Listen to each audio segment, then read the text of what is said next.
hello everyone. Hopefully you can hear me. I've got a slightly different setup to normal, trying out something new, so hopefully you can all hear me. I know I had the microphone on earlier when I shouldn't have. Oops.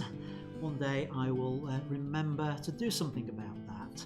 So I'm going to be fishing around for displays, I suspect, at the moment, as I get used to the new setup here, and hopefully you can hear everything that's going on as you're supposed to. Right, slight puzzlement. There should be some music playing in the background, but that doesn't appear to have happened. Oh dear, it's not a good start, is it, with this? Right, I'm just going to move things around a little bit so that I can keep an eye on chat while I'm doing this. It all feels a little bit rushed today. Right, okay, so welcome to the show, everyone, and hopefully everything is going to work. Thanks, Tim, for letting me know you can hear me. It's always useful to know that. Right, okay, so what have we got on the show tonight? Well, our theme is backups, point of view, and skin softening. So if I've got everything right, I should just be able to move on to the next slides. Right, about the show. So if you are new here, if you're just watching this on the replay and you're new to it, please subscribe. It does mean a lot to me if you're able to subscribe. It helps me with my visibility on YouTube, and it is important to me to get the number of subscribers up so I can get sponsorship, so I can get monetized on YouTube as well. So yeah, Richard just saying perfect sound. Yeah, one of the things that I've done this week, as well as changing the set so it's a little bit less cluttered. Oh, the music was there, right? Okay. So it's a little bit less cluttered than it has been.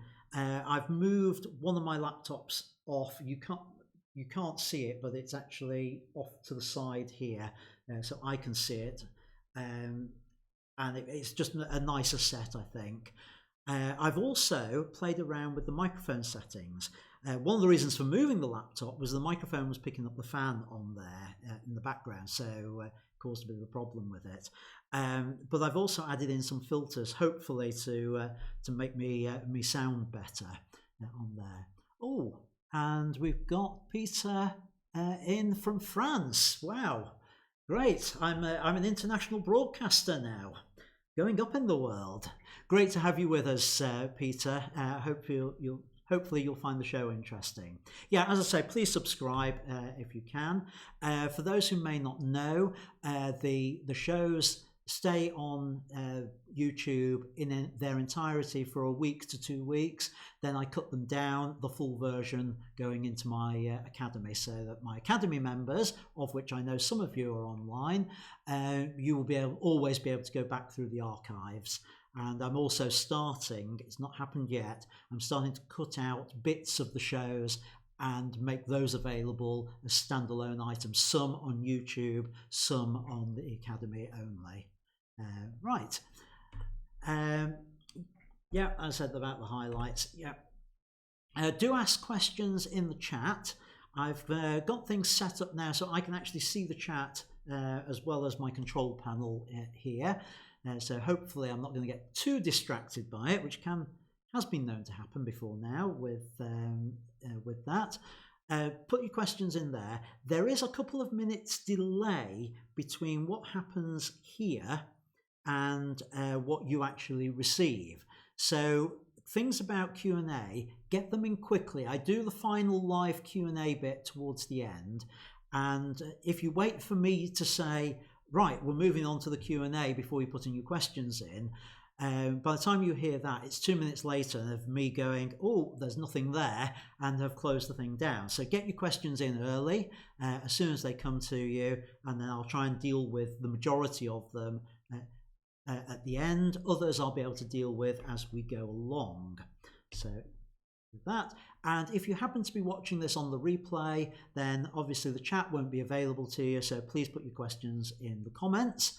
And also, if you're watching this on replay, if you can put something in the comments so I know you're watching it, because I know who's watching from the, well, I know who's putting comments in the live chat, I just don't know who's watching it on replay. And I know some of you are, because I can see the stats that people are watching it. Hi Steve, thanks for joining us. So more people coming online.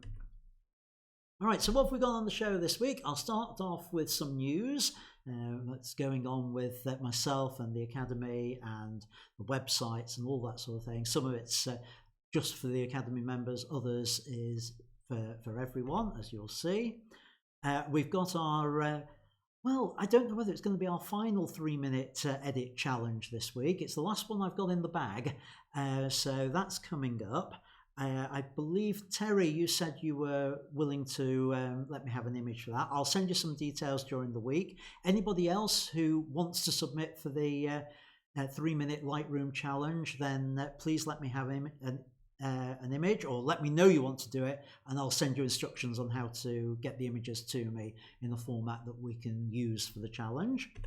I'm going to do a little section on skin softening. This was one of the questions from last week that was a hangover from then.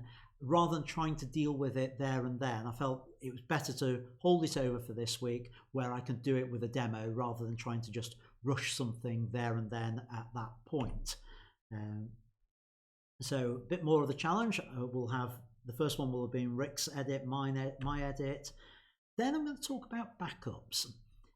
This, I was hoping to do the whole thing this time, but as I've started to prepare it, and it's an extract from a talk I sometimes give on the cruise ships, I've realised there's far more than I can do in the slot I have available to me for one of these live streams. So I'm just going to split it over a couple of live streams, and this time I'm just going to deal with backup media, because I keep coming across people who back up in different ways, and what I find is that there are some misunderstandings, and I'll be honest with you, some of the things I am going to mention will probably scare a lot of you.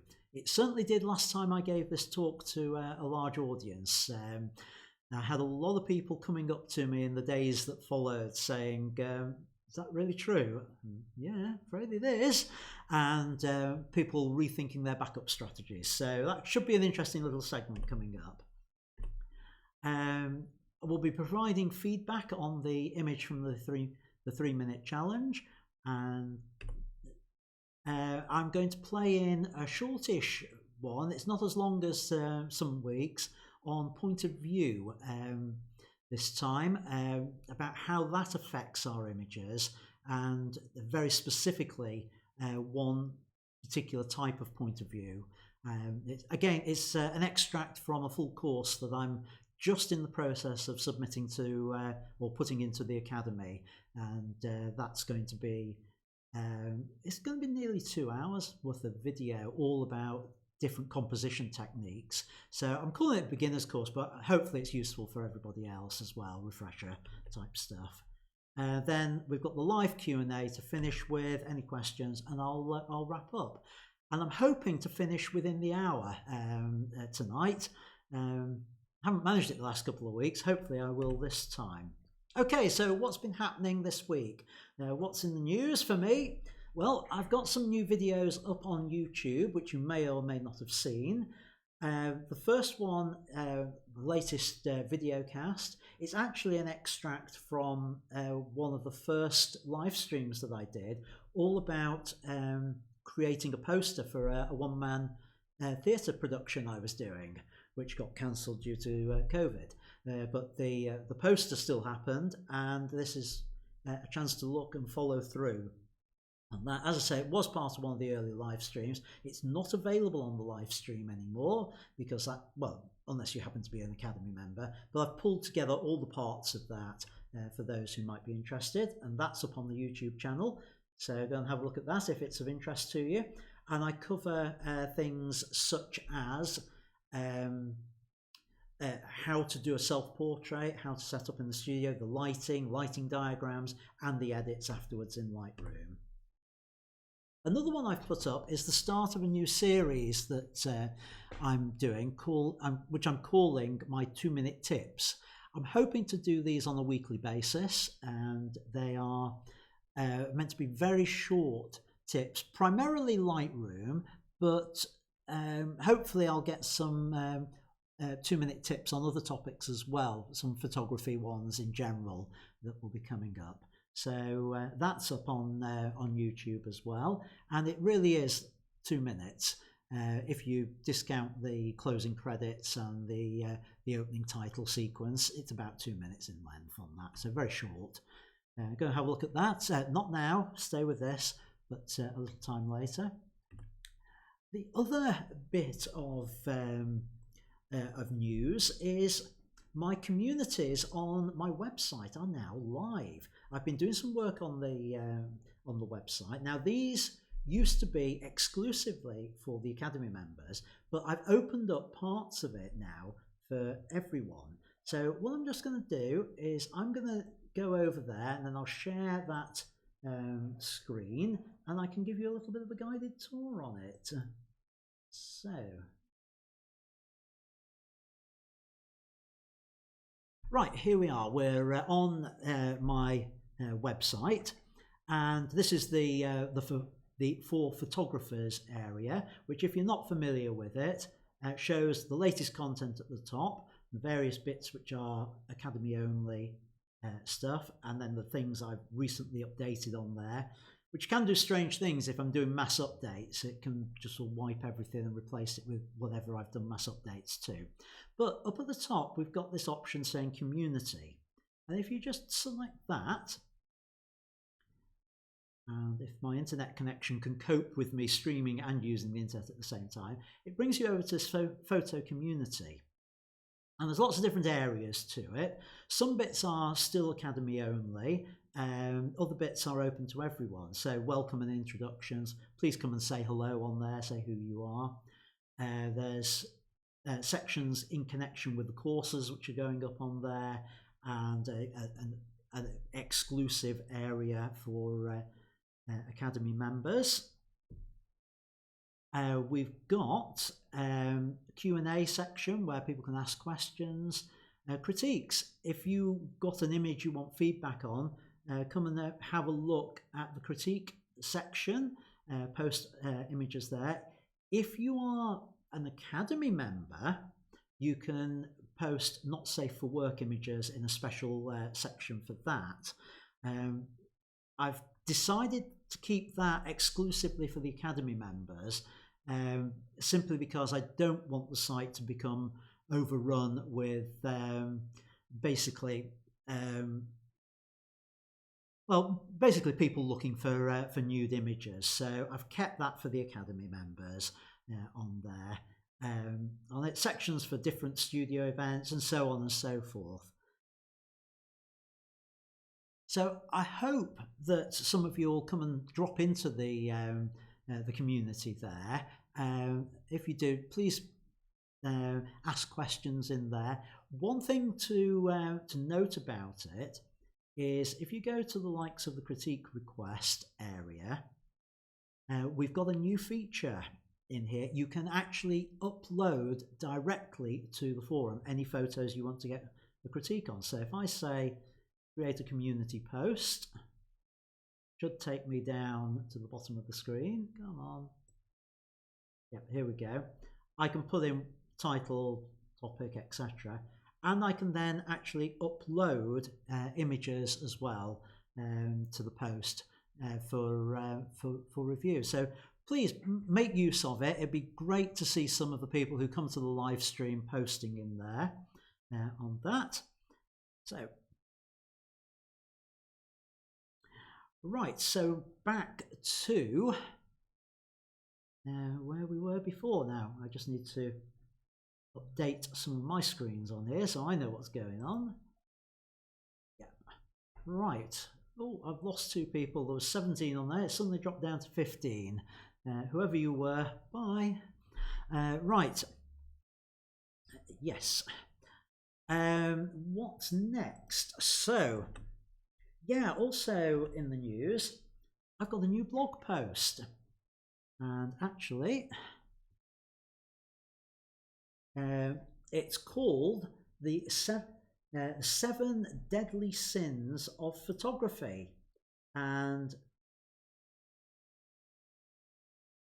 as you might be able to guess, this is going to be a 7-part series. The first one is on gluttony, actually not to do with food, but I'm just drawing parallels with gluttony and photography. Oh. Hello subvids, hello lockdowners. Yeah, oh yeah.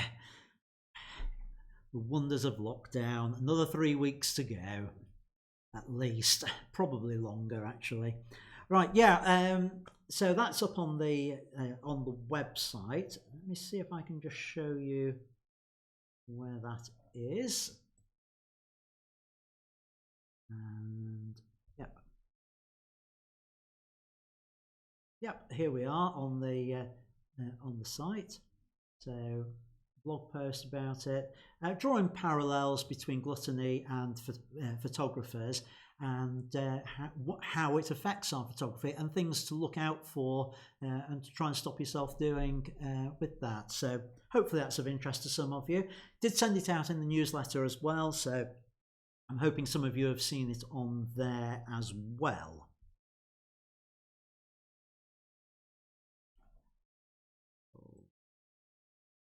Sorry, just fighting my way around the new layout for everything. No, that's not what I want.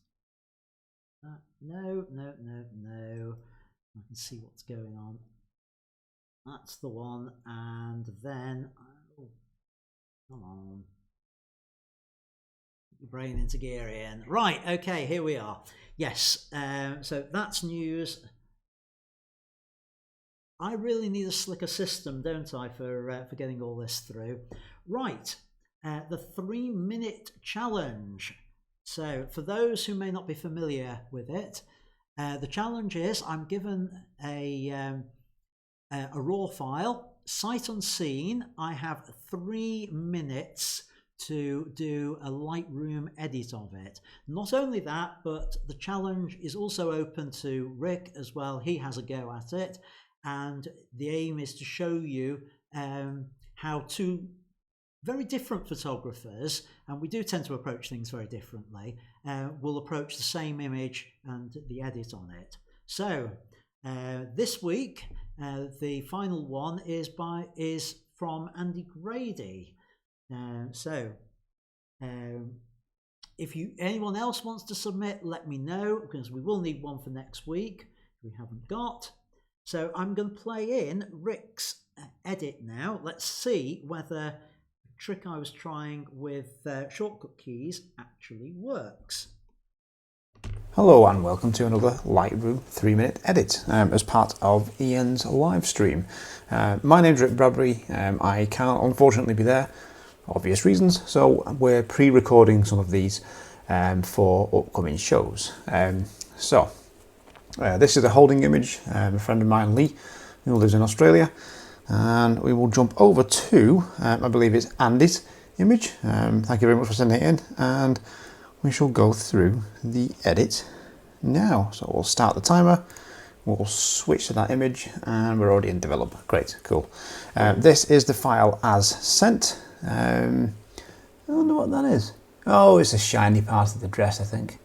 Light's just caught it. I'll probably get rid of that in a moment. Okay, so we have a dance shot or ballerina. Full disclosure, I was actually present during this shoot because it was done at my studio during a studio hire. Anyway, we shall press on because it was like a year ago. So let's see, we're on Adobe Standard. We'll reset the image. It goes to Adobe Color. get rid of that. Lens profiles, get rid of the noise reduction, and I have 2 minutes 20 seconds. Now I'm seeing this in black and white, although colour, whilst it's coming warm. Again, knowing that it was shot with my lights, they need to be around 5450, and it's looking like it's coming out green tints, which tells me it's shot on a Nikon. Yes, so we'll go to add a little bit of magenta just to even up the skin tone there on the colour. I may ultimately go black and white with this, but we will see. It could do with a little bump in exposure, and then we'll go and do the rest on the curve. Let's see, there we go. On there, I'll drop the saturation and vibrance down just a little bit. Lift the shadows just a touch, highlights and whites. Not too concerned over these areas blowing out. There's plenty of latitude and detail in there. Nope, don't do saturation, we'll go luminance. We'll just lighten the skin a little bit there. There's already a ton of contrast. If I go to medium contrast curve, it's just too much. So we'll do it all here. And add just a little bit of contrast and probably a little bit more exposure there. Tone down the warmth a little bit, and it probably needs plus 13 on the skin. There we go, not too bad. Now what we'll do also is we will go virtual copy. There we go, and we're going to go black and white, push that up in Kelvin value there, just a little bit more contrast, a bit more shadow boost, and push that up a little bit further there for a little bit of texture, sharpening, boom, boom, and a mask. And there we go. So there's two versions, colour and the black and white. I think I prefer the black and white. Oh, I said I'd get rid of that. Oh, I've run out of time. I'm going to get rid of it anyway because it's really bugging me. So let's make that smaller. Yes, you could do that in Photoshop, but for that, done. There we go. I think I definitely prefer the, but there we go, black and white version. Yeah, it's just much stronger in black and white. Colour's fine. I'd need to do a little bit more work, I think, on the skin tones for the colour one, but there we go. I'm going to settle on the black and white version, and I'll give a little bit of feedback on this image after Ian has done his edit, so I shall be back with you shortly on that. Right, so we're back.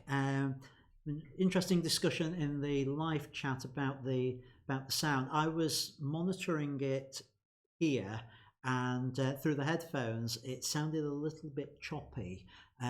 People are saying it sounds okay. So I'm saying sound is okay. Livestream is a little bit low though.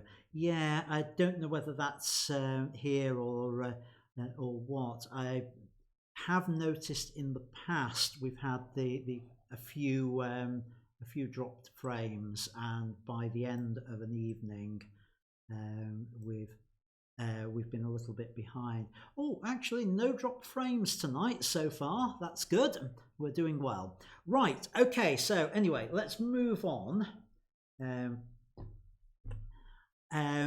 to, well, I call it's Q&A part 1. So just a reminder, put your questions in the live stream if you are if you're watching this and you've got anything to ask. I'll tackle anything, just about. Remember, there is that delay. You're about 30 seconds to 2 minutes behind me, so I need to get them in early.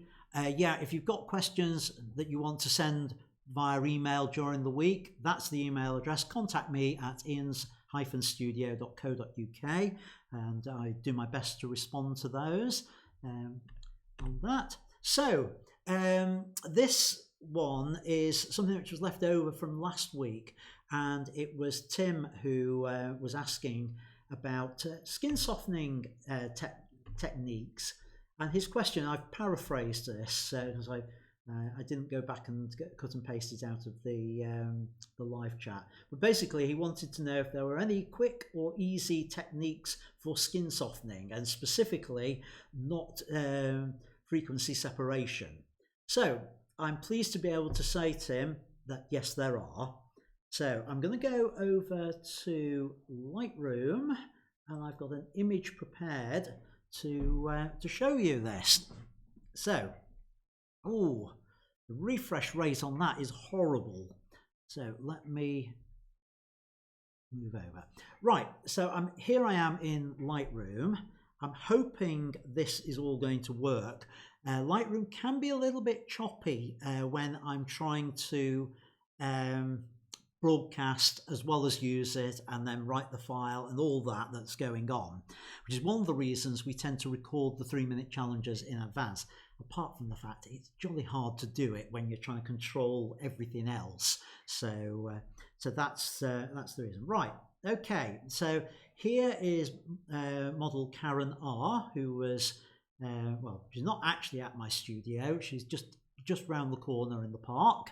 So I'm going to use this as an example image to do some skin softening on there. This is directly out of camera. No other work's been done on it. I've reset absolutely everything. So I'm just going to concentrate on skin softening with it. And if we come in, we can see not bad at all on there. But if we want to get that nice soft effect, one thing we've got to watch is not to go into plastic skin effect. Now, the way I do it, it's a really quick way in Lightroom. Let me just first of all bring up the shadows just a little bit on this. Whoa, that is lagging on there. A little bit on the expert, not that much. And the highlights down just a fraction. So those are my sort of settings I'm going to work with. Right, the way I do it, I'm just going to zoom in so we can see the effect. And I'm going to use the texture slider here. Let me just go full screen for you so you can see that a little bit better, especially as I'm not looking at the camera. If I bring the texture slider down so it's negative, you see how it starts to soften the skin. You can go all the way down. If you want to go even worse, you can bring the clarity down. So that's way too far, obviously. But I tend to just maybe just a little bit down on the clarity. Something like that. And not that far on the... So I've brought that down, and that's really softened the skin.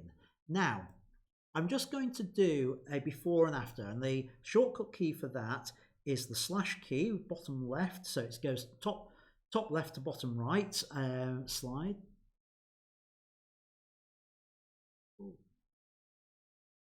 That's before, that's after.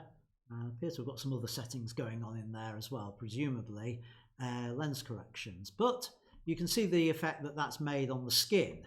The problem with it, though, is it's also softened other things that we don't want, such as the hair.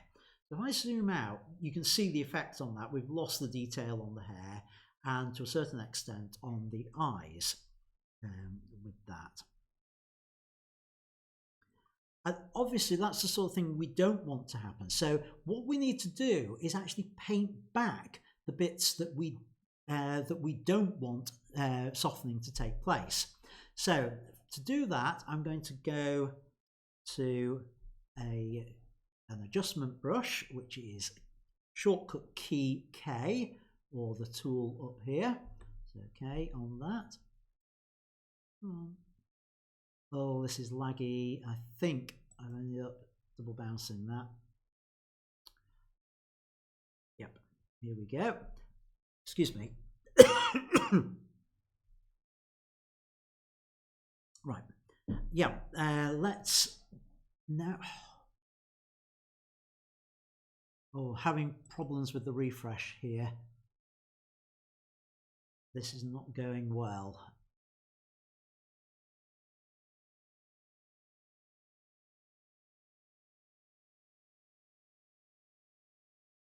Come on. No. We have a problem, folks. Ah, right, we're in the... It's so far behind that I don't know whether it's queued up a key press or not. I'm going to go K to go in there. One more try. Right, I'm in. Right. So now I'm going to reset all the sliders. In here, just double click on the word effect. And what I'm going to try and do is I'm going to paint back all the bits that I had taken out. So I'd used a lot of texture, negative texture. So I'm going to paint back positive texture, an equivalent amount, and a little bit extra clarity. Now I tend to take the clarity slider higher than I did with the negative on it. And now at this stage, I'm just going to deal with the larger areas, which is the hair. And I can sort of paint back in. Now I've got the overlay mask on, and if you're wondering why it's green, that's going to be one of my quick 2-minute tips coming up. Shift O will allow me to toggle through the normal overlay colours. Red is the one we normally use, but I'm going to keep it with green because there's a red dress involved with this. So I can paint in this effect, and if I hit O, I can just toggle that off. If you watch what happens on the hair, I'm just going to zoom in on this, and that was holding the space bar and clicking to do that. And can you see as I paint in here, all that clarity is now coming back in on the hair. I'm just going to space bar click out because I actually want to do it with a larger brush. You can see bringing all that clarity, that texture back that I'd taken out with the slider, and around the hands, do that. Basically any of the edges that I want to preserve, so around with the dress, the hands, the fingers, all around there. Now you'll notice I haven't done the face. I'm going to zoom in on the face so I can do that a little bit more controlled. So I want to paint back clarity on the eyebrows, on the eyes, so that detail comes in. I tend to just do the edge of the nose. I want to bring it in around the hair here. And just see that coming in, the clarity on there. And round the eyes again over this side. And on the eye there. And then the mouth, bring that clarity back on there. So that's the effect of it. Now, I'm going to come out of the adjustment brush. Now, one thing to say about this, folks, is I've done this incredibly quickly, and I've got a PC that's trying to do too much while I'm doing it. So it's actually quite tricky to do this. So with it, I've not been as accurate with the painting on as I would be. But let me show you the before and after. That's the skin softening effect. Sharpness still in the eyes. If I go before, that's what we had before. And that's what we've got after. Before and after. I'm not sure why we've got a colour change on there with it. I wasn't expecting that. I really did hit reset beforehand. Obviously it hasn't reset everything.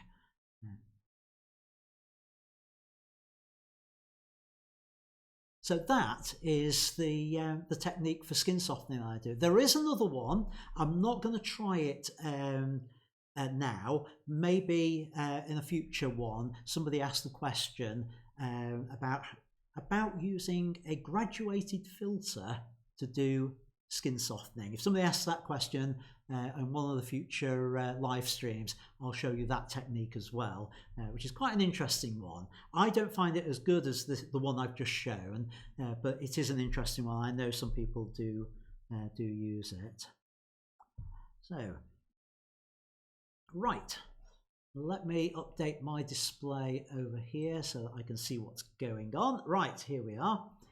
Oh, right, okay, Tim Cosford says, as regards skin softening, retouching, what advantages, if any, are there to do the stuff in Photoshop rather than in Lightroom? Oh, now that's a good question. I don't tend to do skin softening in Photoshop. So I'm possibly not the person to ask on that. I always do the Lightroom ones, simply because I'm lazy. Let's be honest about this. I'm lazy.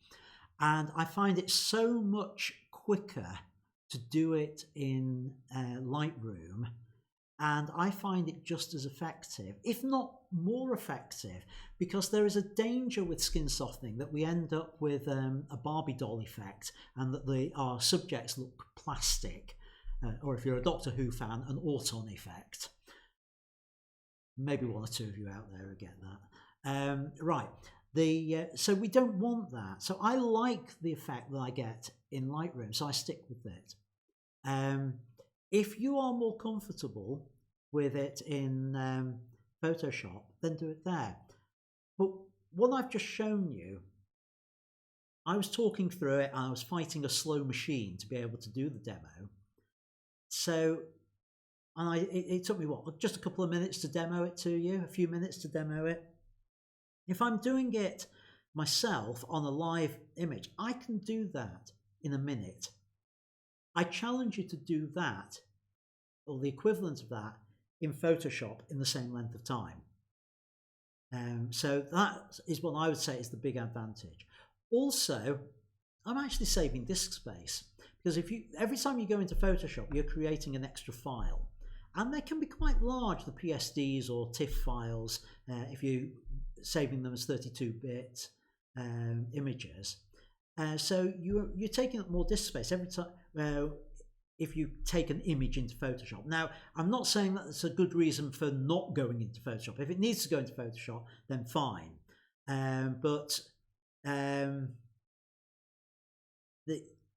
If I can do it in Lightroom quicker without having to produce an extra file, for me it's a win-win. Why would I want to do it in Photoshop? But that's me. I just like the technique. Anyway, that's it. So let's move on. Tim says, thank you for the skin softening demonstration. You are more than welcome, Tim. I do have a video now. You're an Academy member, so I can't remember whether it's purely for the Academy members or whether it's on YouTube. I think it's purely in the Academy, where I actually show the same technique. So if you have a look through there, you should find it. The only difference being with what I've shown you on tonight and what's on that video was that was pre the texture slider in Lightroom. So I did it entirely on the clarity slider, but it's the same technique, but it was only done with one slider on the video that I put up. So right, let's move on to that 3-minute challenge. Now this time it's going to be my edit that I'm going to show. So here we go. See what I made of it. Hello, welcome to another 3-minute Lightroom edit challenge. This time I've got a photograph from Andy Grady. So let's start the clock and get going. Right, 3 minutes. Let's go over to the develop module to start with, as ever. And it looks like, yes, there's already settings on there. So I'm going to reset. It's a shame because I'd rather have seen it without Andy's edits on there. Right, okay, so first of all, lens corrections. Put those in as standard. Not made much difference. Right, going down to the basic. Slightly underexposed. I can see on the histogram nothing at the light end. So let's bring the exposure right up to about there. A little bit of texture in there. I'd like to get the texture on the outfit. Fine. Right, what have we got underexposed? We've got a little bit underexposed on the hair with it. Let's see if I can't bring the highlights up a fraction and then bring the blacks down. I want a true black background, but I want to preserve the detail on the back here. So I'm going to do that with an adjustment brush. Let me go full screen. So adjustment brush is Q, and no, not Q. it's K. And on here, I'm just going to go exposure up. I'm going to take auto mask off, pull the flow right down, and a smallish brush. I should be able to paint this in just gradually. If I put the overlay on, we can see the effect of where that's working. Overlay off, maybe a fraction more. Oh, too much on there. Just wanted to get a little bit more of the skin there. I've got 1 minute left. Wow, this one's gone very, very quickly. To take the adjustment brush off, pull up a little bit on the shadows. Maybe that will do it. Yes. Clarity, just a fraction. I quite like most of you probably know I tend to go with contrasty. Now I already know Andy's gone black and white on it, so I'm not going to set that to flash on there. That's much more pleasing on the colours with it. I quite like the crop on that, Andy. I think you've got that right. What else can we do with it? I'm wondering about bringing the saturation down so that there's a little bit of colour in there, but not too much. Let me set the vibrance on there, and I think I'm going to settle for something like that for this one. So let's see. So there we go. We're just about done, and I've got 5 seconds left on the clock. So from panicking with this one, there we go, to actually managing to finish it under time. So thank you, Andy, for submitting the image. I'll discuss the composition of it and the general photographic techniques live back in the studio. See you there. Okay, so we're back. Right, yeah, a few similarities with what we were doing.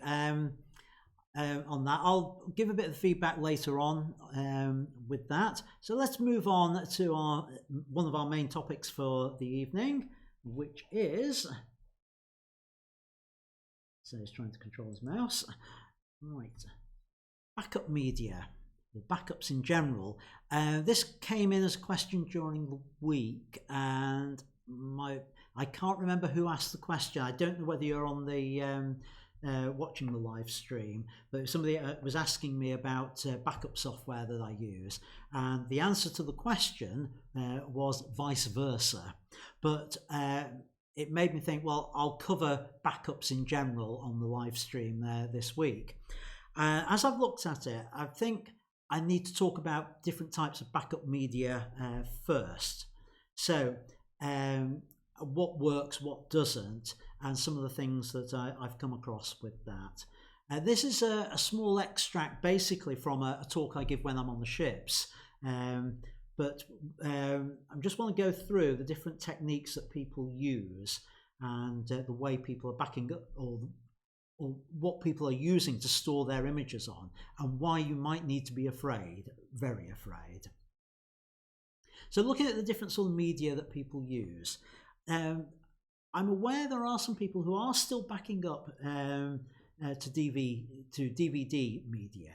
I don't think there's that many these days, but there are still a few people. But the reason I want to cover this is a lot of us, myself included, have still got archives of DVDs of images, which we may or may not have moved onto other systems. And there is a problem with that. Apart from the fact they've got low capacity to start with.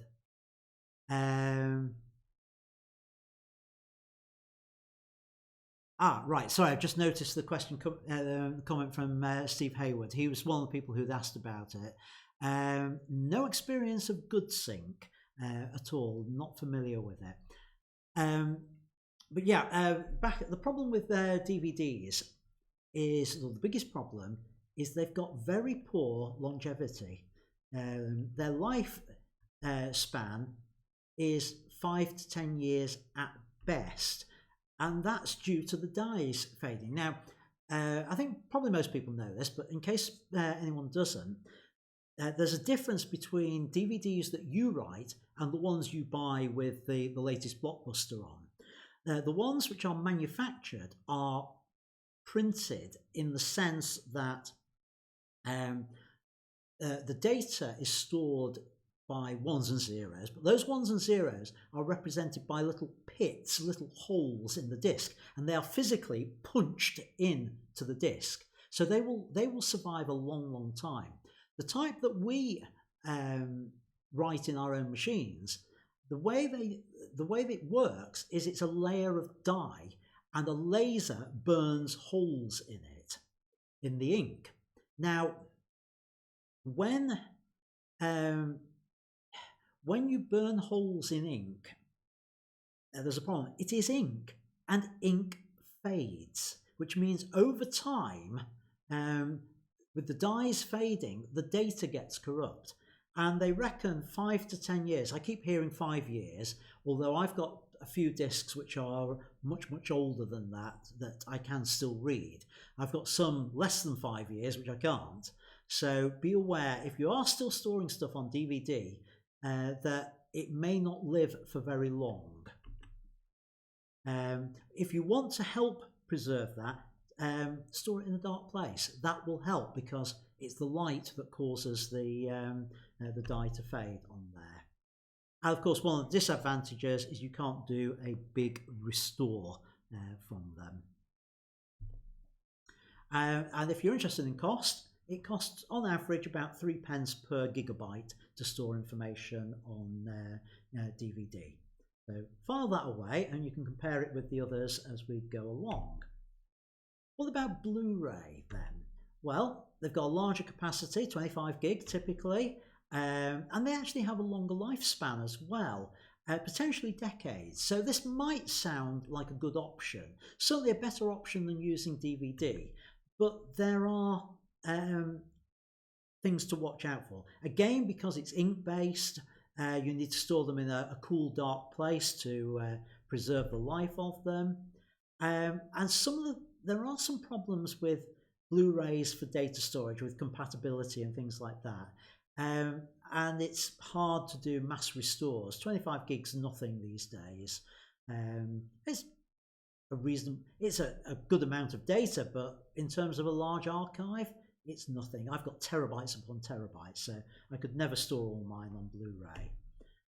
But again, the cost about 3p per gigabyte on there. Now here's the peculiar one. Now, is there anybody watching this who does this one, who photographs on memory cards and then never reuses the memory card? I keep coming across people, particularly when I've been on cruises, who are doing this. They'll fill a memory card, and they will save the memory card and never reuse it, and they'll keep that as their backup. And I think this is particularly weird to do, because it's very expensive to store your files that way. These things are not designed as storage. They are designed to be reused.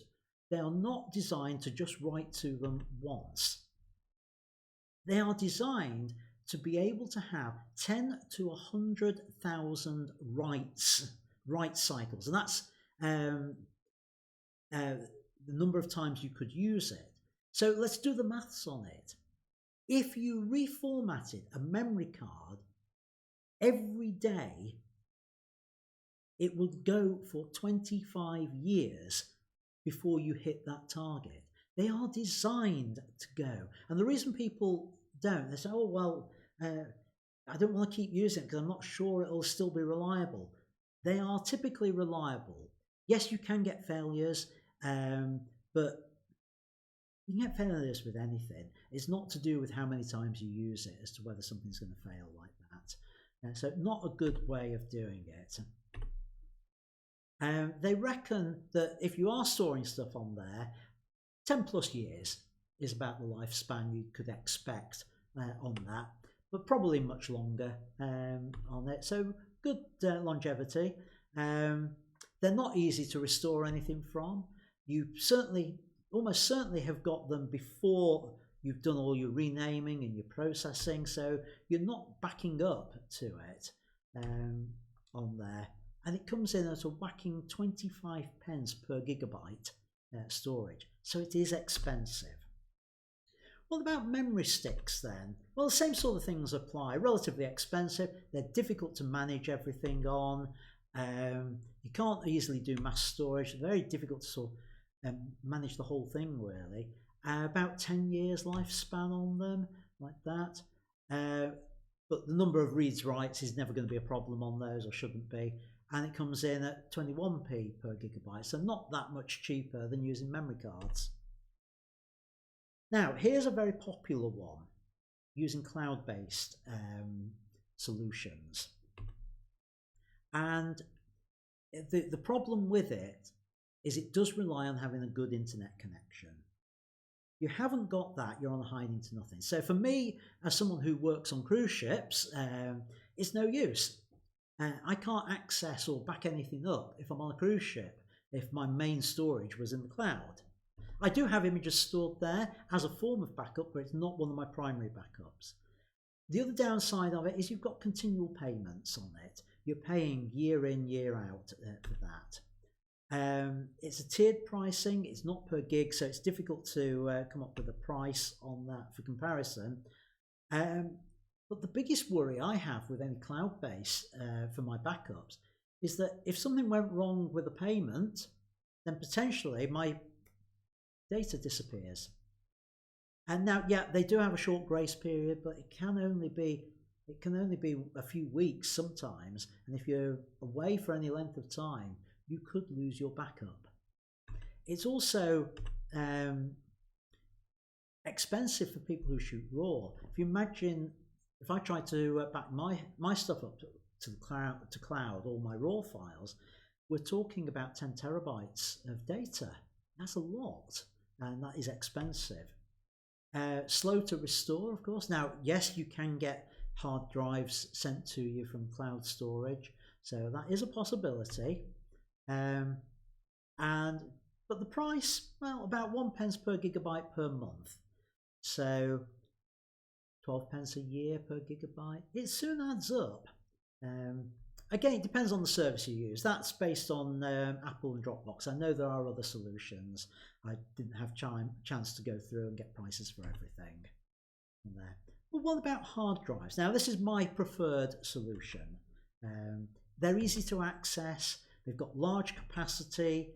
It's easy to back up and restore. You use software like Vice Versa on there. You can use lots of other techniques as well, which I'm going to talk about. They're typically, they say reliable 3 to 5 years. I think you can get a little bit longer than that, but I wouldn't want to push it any more than that. They're easy to store, and you can use them when you're traveling as well. I have ones I take with me when I go on the cruise ships, so I can still be doing my backups. But the thing with hard drives is you do need to access them regularly. This is the thing that people forget about using hard disks. They'll write data to them and stick them in a cupboard and forget about it. Right, okay, that's it. It's all archived. It's all backed up. Now, that may work fine if it's an SSD. But if you're using a mechanical drive, you know, the sorts of the platters and the heads that move. Well, the way those work is when you power one off, the head goes and parks on a particular bit of the disk, and it's actually called the parking zone. And because it's physically in contact with it, what happens if the drive isn't used for a long period of time, it will get stuck on it, and you come to power it up and you find the disk doesn't work. So generally, I would say make sure you're at least accessing the drives once every couple of months, 3 months, something like that, so that you know the drive is alive and that it's still usable. And you're finding out if you've got a problem with your backup before it actually fails. So that's how I work with it. I make sure mine are in regular use. They are relatively cheap. The price of hard drives is coming down all the time, and I worked out about 3 pence per megabyte. No, that can't be right. Maybe it can. Yeah. So those are your sort of prices on there. Now, this leads on from that into using disk arrays. What you're seeing on the screen now is a picture of my my disk arrays at home. I have two of them side by side. One is the live data, the other is the backup on there. And there's different ways of configuring disk arrays for storing your images. And let me just go through those. They're basically, it's a collection of disks, obviously. And those different ways will provide either redundancy or performance boosts. There are ways of getting both, but it's less common. But typically you configure them for one or the other. So here are your options. Disk mirroring, and that is where you have two identical disks in there, and anything that gets written to one also gets written to the other. So you get two copies of it as you go along. That provides a redundancy, or should do. I'll be honest with you, when I worked in the IT industry, I did have one situation with a server I was looking after where one of the disks in a mirrored pair failed, and its partner, we couldn't boot up from it. So yeah, you do have a risk with any form of mirroring like that. But because if you're doing it that way, it's hardware, the overhead on your computer is low, so it provides a redundancy on it. It's just seen as one drive to the operating system. You don't need to manage it. The operating system does all that for you. If you do it by software though, yes, you're going to have an overhead on there, and that's going to put some lag into your system. RAID arrays. Now, RAID stands for Redundant Array of Independent Disks. Yes, I did have to read that off the screen because I can't remember it these days. And what happens here is you configure a number of disks to work together so that they are seen as though they are one drive. And for example, RAID 5 is one that's it's an older standard, but it's the one I'm most familiar with. You have a number of disks. For the sake of argument, let's say you've got 4 disks in the RAID. 3 of them, the data is written across all 4, but there is enough. The way it works is that there is enough information on the equivalent of one disk. It's split across all of them actually, to be able to cope with any one of the drives failing, and it can rebuild the information based on what's stored elsewhere. So that sounds like a good idea, and it can be a very good idea for redundancy, and it allows you to recover from one drive in the set failing, and you should be able to carry on from it. However, what tends to happen is 2 things. When people set these up, we're all lazy, and we're saying, right, I've got a RAID array, I need 5 disks to go in it, and I'll order 5 disks from my chosen supplier.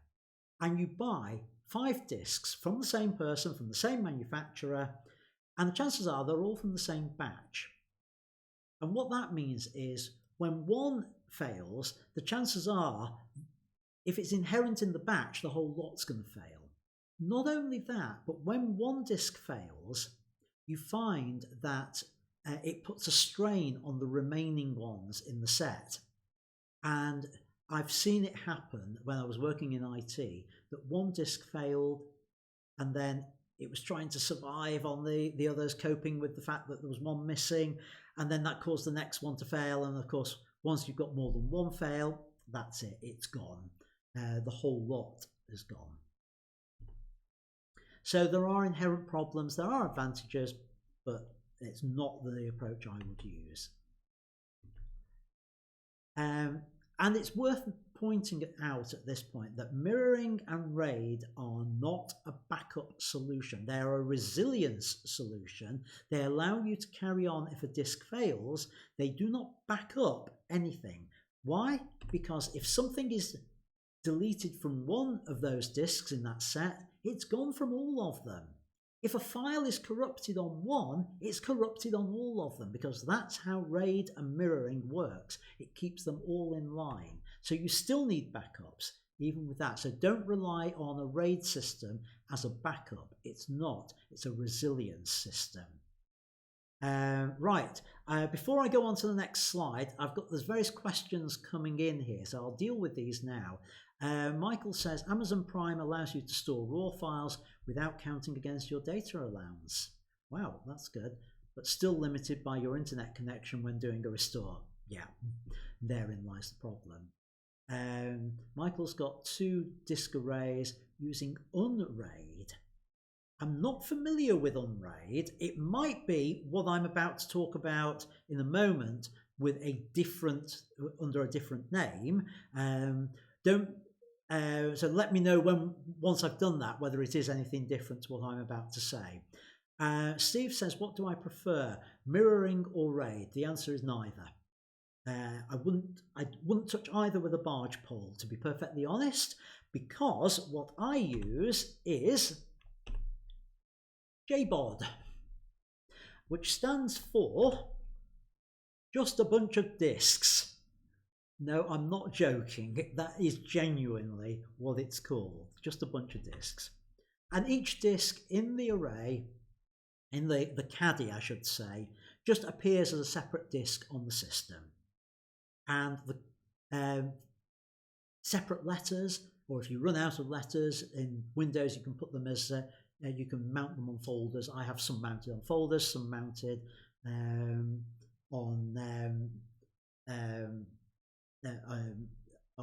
as letters on there. And so I prefer this. The hardware doesn't do any duplication. That is a potential risk. Instead, I use software to copy everything over. So what we've got here, if I move my mouse around, you can see. On this side is all my live data, and I have over on the opposite side a corresponding disk for the backup on it. And the so-called archive drive does something special. When I use software to copy data over, if the file has changed, it doesn't just delete it on the copy, it moves the deleted version into my archive folder so that it keeps it there for a few weeks. And that way, if I do delete an image, it gets pushed into the archive. It doesn't get deleted on the backup as well. But the whole process on that is a whole nother story in itself.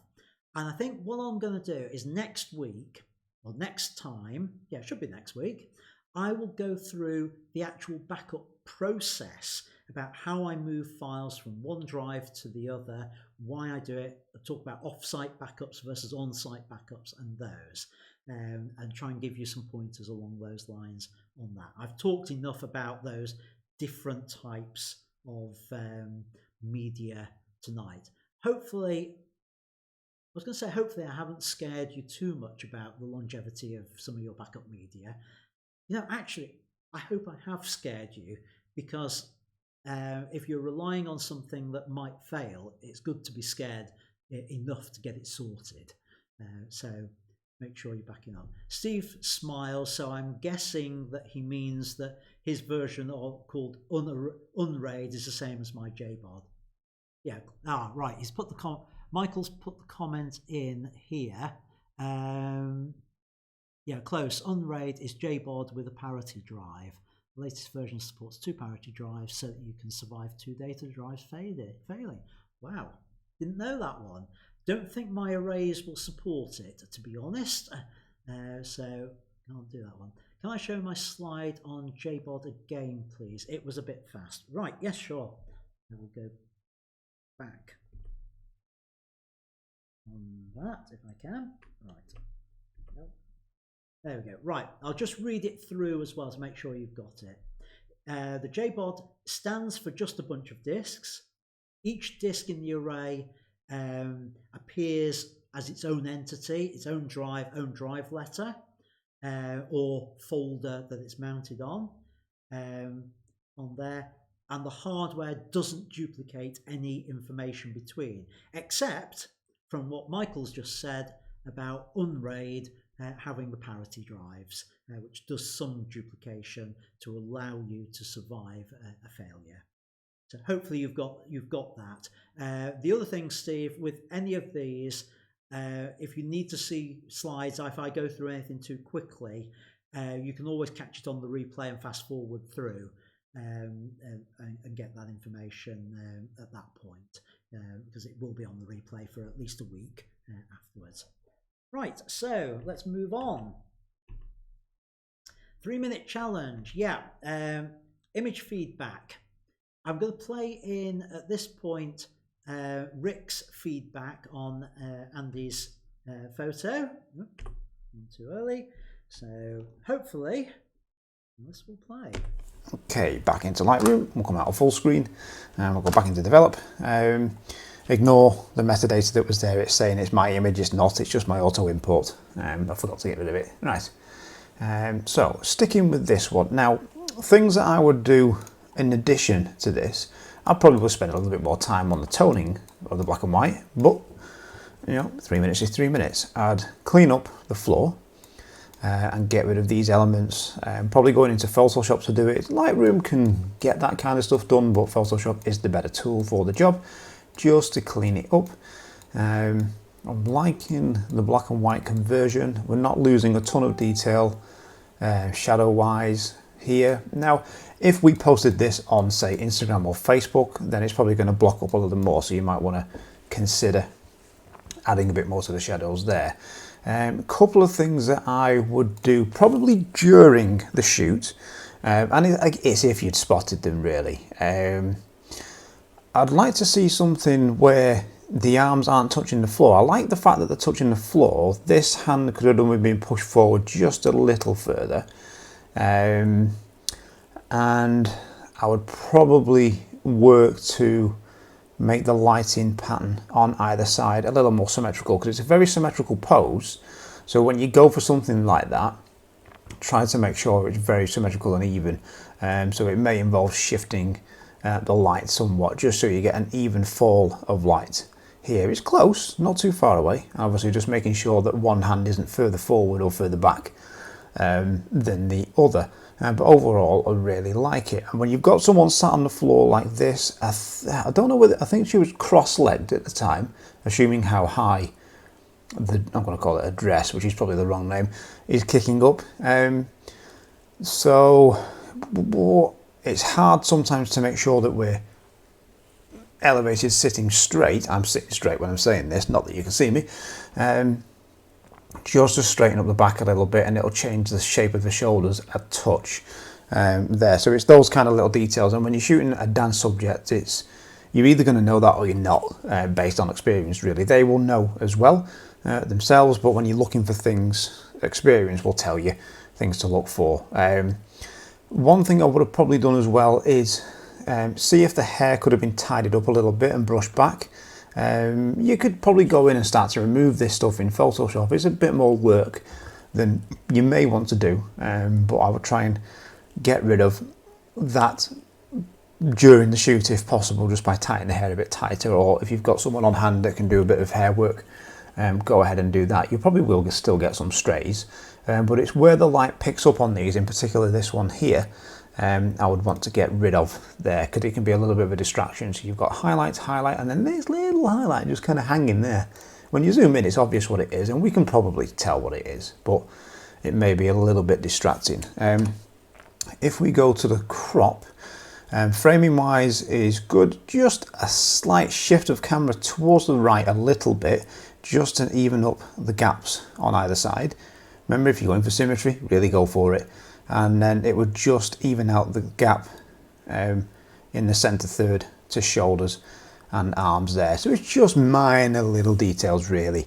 But overall I really like the shape, the form, the pose, and the lighting as well. And I just think it's much stronger in a black and white. What am I doing? Pressing O. Oh, don't want that one. No. Oh, God. Right. Let's get rid of the crop tool. And there we go. You could, of course, balance this out a little bit after the fact by just cinching that in just a little bit, just to even that out a touch. About there. Probably if I go lights out, just to show that. There we go. But I won't leave that cropped for you. But thank you very much for sending that in, Andy. Like I say, full disclosure, I was aware of this shot once I'd seen it because Andy came into the studio. But it was long enough ago, so I think the rules are not being broken, although Ian, let me know. But thank you very much for sending that in. I hope that feedback is useful, and I will hand back over to Ian. Right, thank you, Rick, for that. Take the headphones off. Right, yeah, I'll try and show my feedback. I'm having some trouble with Lightroom. Let me just...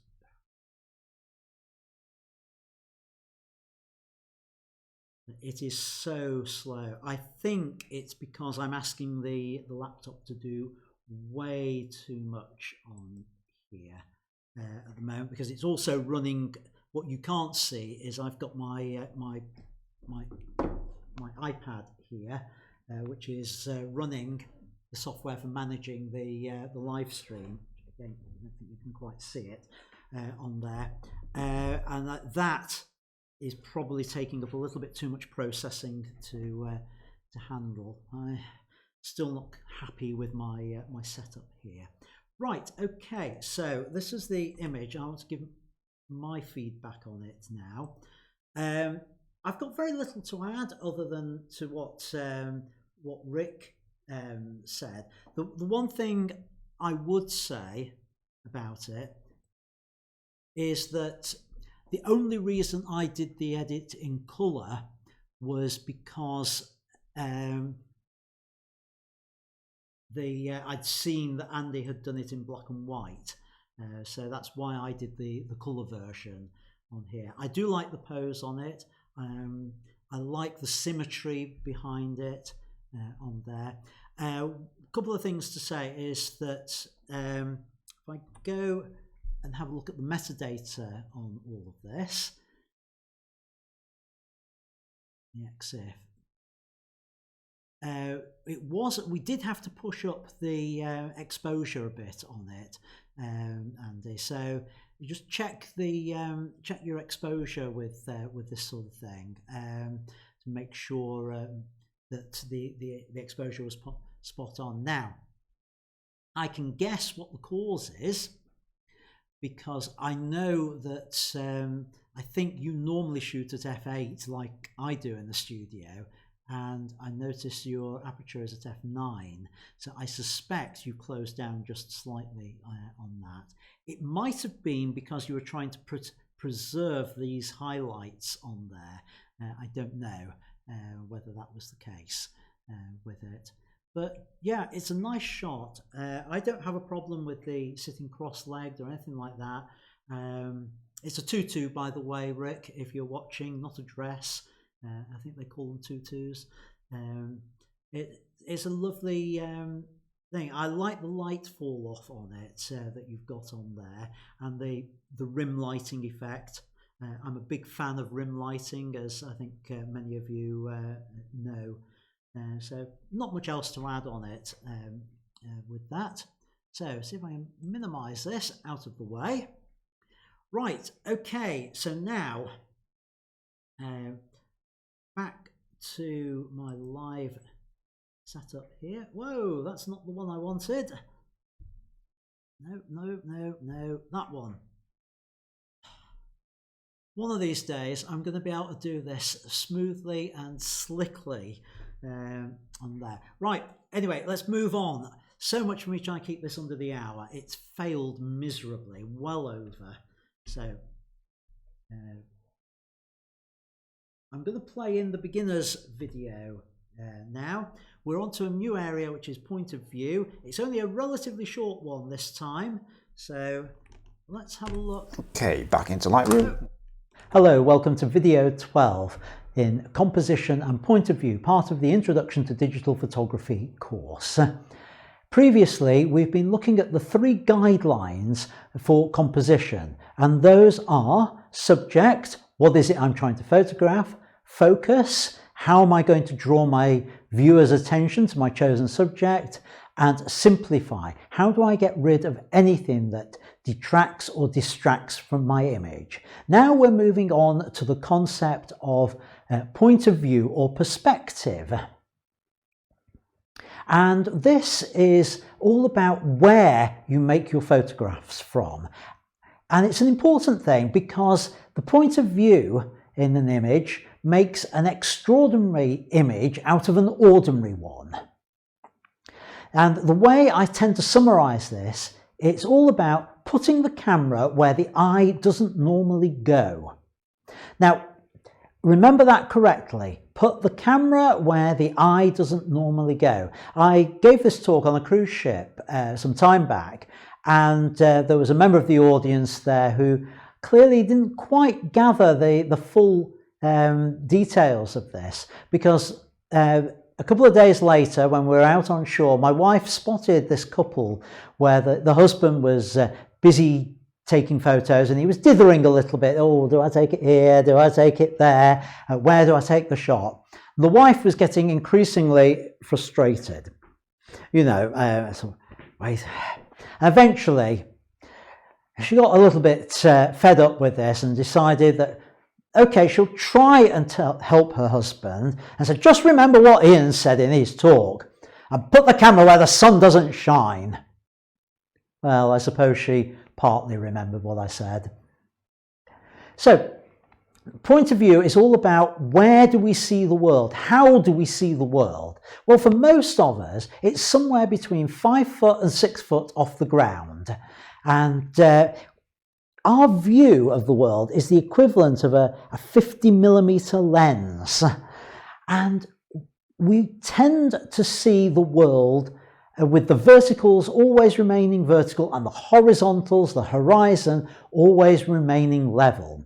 So much so that if you tilt your head now, the screen that you're watching this on will almost certainly still stay upright. I really enjoy explaining this on a cruise ship because I do that and then I see the entire audience just all tilt their heads at the same time. Now the thing is, if we can change just one of those factors, the height off the ground that we photograph from, the angle of view, how far, whether we capture a wider angle or a narrower angle on there, and the tilt of the camera, the angle at which we photograph. If we can change any one of those 3 factors, we will be presenting an image where people see the world in a way that's different to how they normally view it. So in this video, I'm going to look at the first of those 3, and I'm going to talk about 2 different techniques. The first of which is the worm's eye view. And then the second is the bird's eye view. So let's start with the first one and I'll illustrate it with some images. So here we have some daffodils created from a worm's eye point of view. Now, why does this work? This works because we don't normally see daffodils or flowers from below. We look down on them. And so when we present an image from below, the brain goes, whoa, this is different. This is a different perspective on things. So try and put your camera down below with flowers. Try that just to get a different way of showing them. We can take that to the next level. Here we've got St. Peter's Basilica, and this had the camera flat on its back pointing vertically upwards. Not only that, this was definitely from a position where I couldn't normally go. And there was one of those, you know, the red velvet tapes there saying you couldn't go any further. So what I did and how I created this photo, I put the camera on self-timer put it on its back, hit the shutter release, push the camera as far as I could under the red tape, hung on to the strap, let it take the photo, and then I just reeled back the camera. And that's how I got it. Literally putting the camera where the eye couldn't go.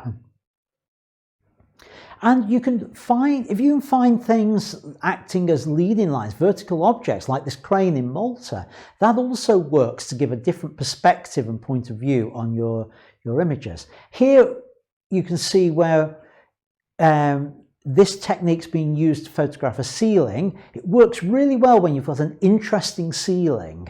And then you can use the column or the vertical element as this leading line into the image that you're creating.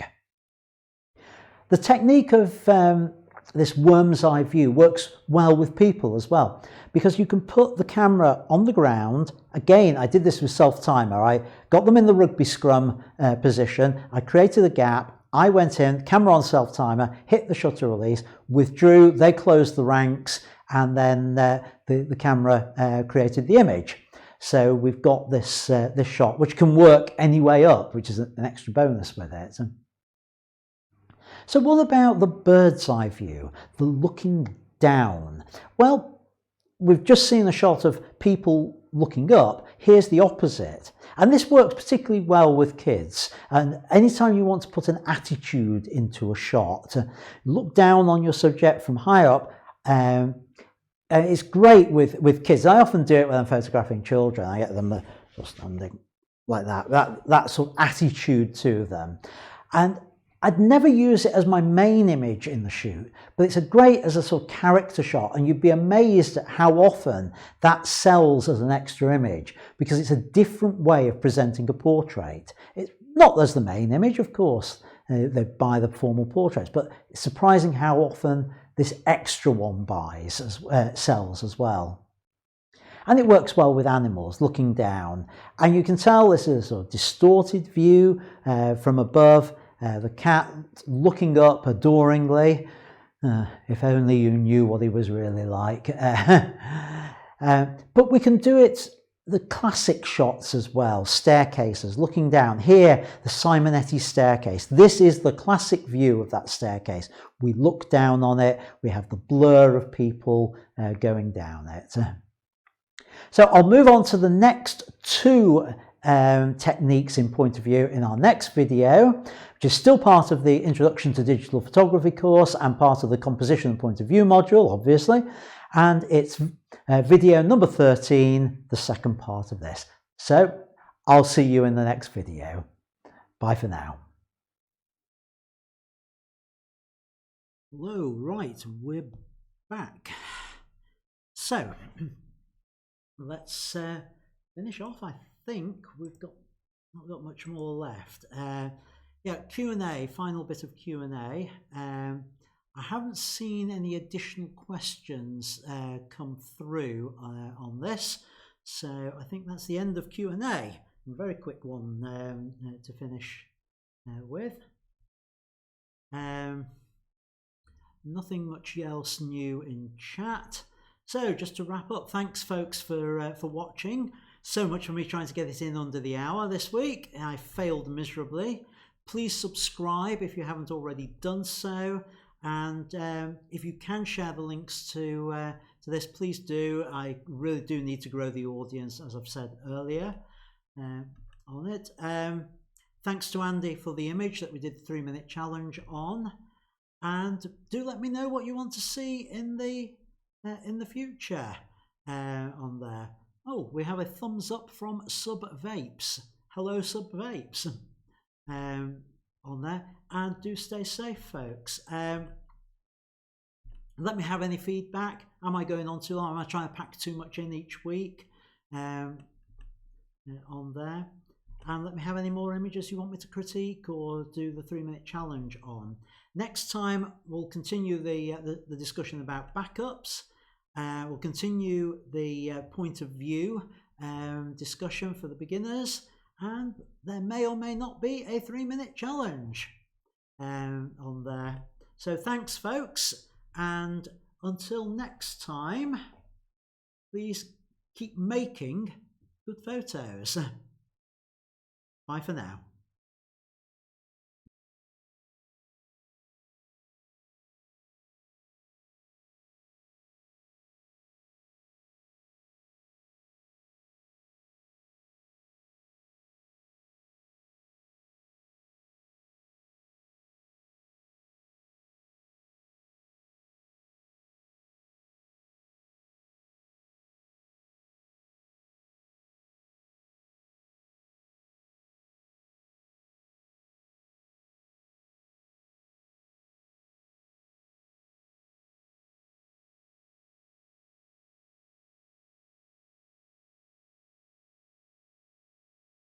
this is the bit where I need to record the alternative ending for the cut down version on there. So that's what I'm about to do.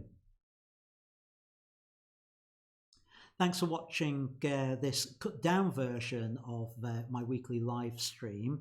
If you want to see the full version of this, you'll have to join my academy.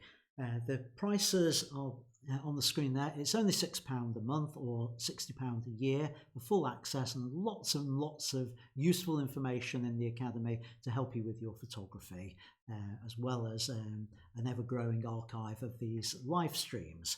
So thanks for watching. And until next time, keep making great photos. Thanks for watching. Don't forget to hit the subscribe button down here so you'll get notified of future videos. Up here is a playlist of videos similar to this one, and here's one specific video that I think you will like, whereas down here is one that YouTube thinks you'll like. Until next time, keep making great photos. Bye for now.